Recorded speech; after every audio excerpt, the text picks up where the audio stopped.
Why the mind is never at peace, and why this is not a personal failure. Here comes the universal question: why is it that even in comfort the mind remains uneasy? Why is it that silence feels unnatural and stillness feels almost threatening? Why is it that the moment one problem ends, another quietly takes its place? If these questions feel intimate, it is because they are not personal, they are universal. Now we understand the myth of personal inadequacy.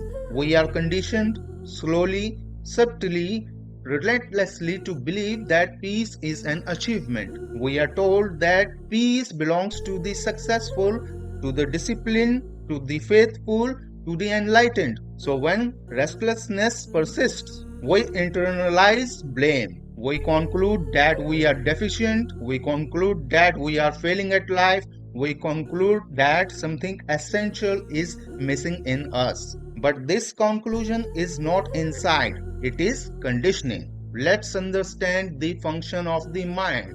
The mind did not evolve to make you peaceful.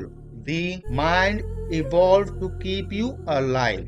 It scans, it predicts, it remembers, it compares. It replays yesterday and rehearses tomorrow. Even in the absence of danger, the mind generates scenarios because uncertainty to the mind feels like threat. Restlessness is not a malfunction. Restlessness is the mind performing its function. Now understand why peace remains temporary. Notice something fundamental. Achievement does not quiet the mind. Security does not quiet the mind. Belief does not quiet the mind. At best, they distracted.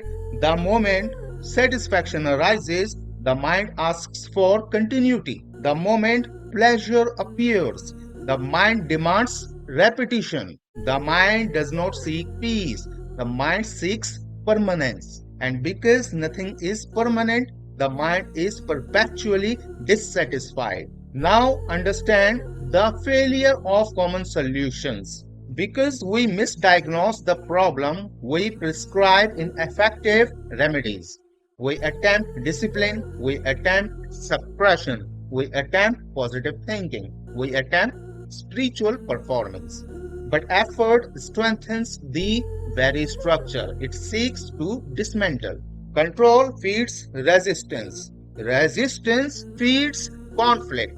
Conflict feeds exhaustion. The struggle against the mind is the mind in disguise. Now we understand a radical reorientation. Here is the first essential insight. Peace is not produced. Peace is not practiced. Peace is not maintained.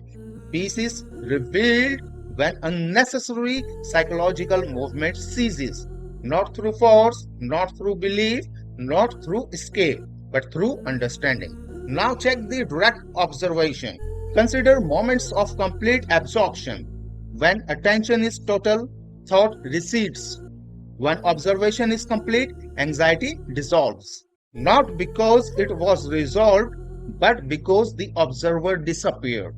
This is not a mystical state, this is a factual one. Peace is not foreign to you, it is obscured by constant narration. What practical spirituality actually means. This course does not offer consolation. This course does not offer identity. This course does not offer hope. It offers clarity. Clarity about how suffering is manufactured. Clarity about how ego is constructed. Clarity about how awareness is overlooked. This is spirituality without symbolism, without authority, without psychological dependency.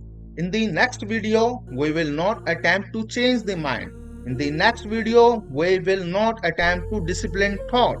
In the next video, we will simply observe how thought becomes suffering. When observation is complete, transformation is incidental. Remain with this inquiry, not to improve yourself, not to become spiritual, but to see clearly, and clarity by its very nature is silent.